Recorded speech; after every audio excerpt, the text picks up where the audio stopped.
Welcome back to the Weekend Report, where we dive into the biggest news of the weekend in sports, and I report it back to you. Start off with the NFL. The Patriots look to be a true contender with a 45-7 win over the Browns on Sunday. Mac Jones threw for 198 yards and 3 touchdowns. Ramondre Stevenson ran for 100 yards and 2 touchdowns. Kendrick Bourne received 98 yards and a touchdown. Jacoby Myers received his first touchdown as a pro, and Hunter Henry added on with 2 touchdowns. Now on the Browns side, Baker Mayfield went down with an injury in this game, but he finished with 73 yards, 1 touchdown, and 1 interception. Dearness Johnson, 148 yards in Nick Chubb's absence as he deals with COVID-19. And the Browns QBs in total were sacked 5 times.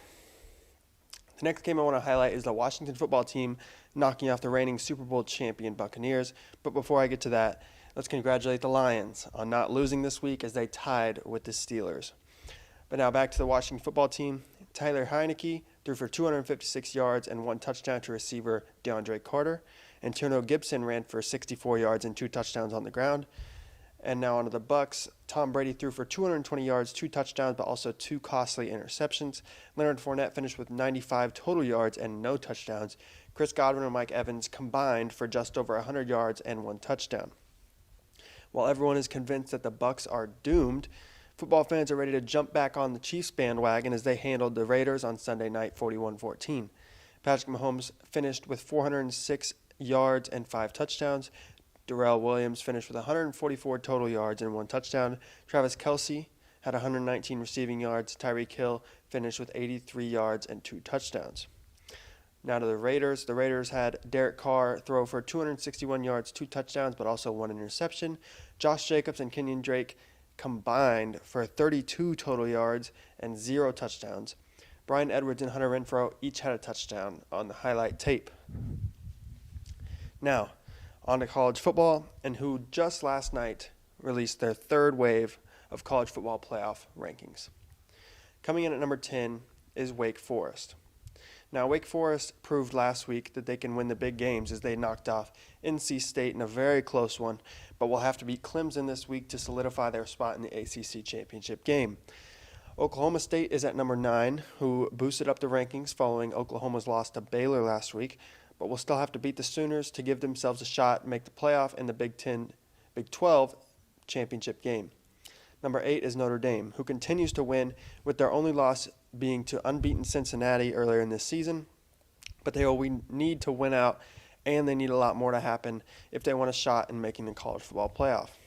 Number 7 is Michigan State, who dominated Maryland last week, but are still ranked below Michigan, who they knocked off just a couple weeks ago.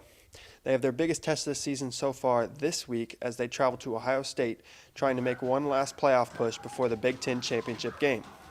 Michigan had their fair share of problems against a tough Penn State team last week, but still managed to come out with a win, and they're ranked number 6 this week. They will have to beat Ohio State later in the year and win the Big Ten title game to give themselves any chance to make the playoff.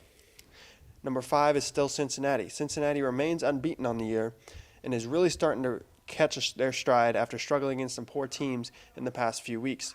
Not only will they need to win out for a chance at the playoff, but they will also need help with the committee, who has shown to not give them any credit in considering Cincinnati as a legit playoff team thus far. Number 4 is Ohio State. Ohio State is showing why they are the best statistical offense in the nation as they stomped a tough Purdue team last week, and if they win out, they are nearly guaranteed a playoff spot. Number 3 is Oregon. The Ohio State win is the biggest win so far for any of these top 4 teams thus far, but they still have one blemish in the form of a loss to Stanford. But this has not proven to hold them back at all as they continue to win, and a win in the Pac-12 championship this year would most likely solidify their spot in the college football playoff. Number 2 is Alabama.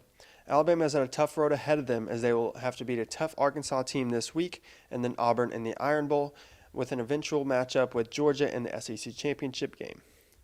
And Georgia, if they continue to dominate the way they have, all the way up to the SEC championship game, even a loss to Alabama would still most likely leave them in the playoff, as they are the final remaining undefeated Power 5 team in the nation.